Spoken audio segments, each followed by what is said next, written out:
Bell খাচ্ছেন তো? Bell লিভারের পক্ষে, পেটের পক্ষে খুব কিন্তু উপকার, কিন্তু খাওয়ার নিয়ম আছে। বেল খাওয়ার নিয়ম আছে। কি?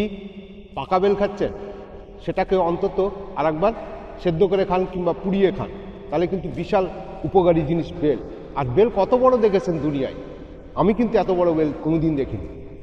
বেলটাও আপনাদেরকে হাতে পাকা বেল এটা দেখাচ্ছি, আর গাছের বেলও দেখাবো। গাছের বেলটাও দেখাবো কত বড় বেল। মোটামুটি আমার মাথার মোটামুটি সাইজ, মাথার থেকে একটু ছোট হবে, কিন্তু এক একটা বেল 2 কেজি 2.5 কেজি ওজন আছে। ওজনে 2 কেজি 2.5 কেজি। আমি কিন্তু এত বড় বেল দেখিনি আমি, তাই আপনাদের বেলের ভিডিওটা করছি। এই দেখেন, ওই দেখেন বেলটা, দেখেছেন কত বড় বেল? ওটা কিন্তু আমার মাথার থেকেও বড়, ওটা কিন্তু আমার মাথার থেকেও বড়। তা বেশি হয় না, খুব কম হয়, কিন্তু বেল তো বেলের মতোই বেল। বেল অবশ্যই খাবেন।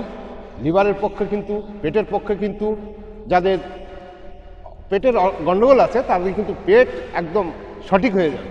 বেল, আমি কিন্তু ডাক্তার না, সেই হিসাবে বলছি, কিন্তু বেল সেদ্ধ করে খাবেন অবশ্যই, তাহলে কিন্তু বিশাল উপকারী জিনিস। তোমার থ্যাংক ইউ বেল।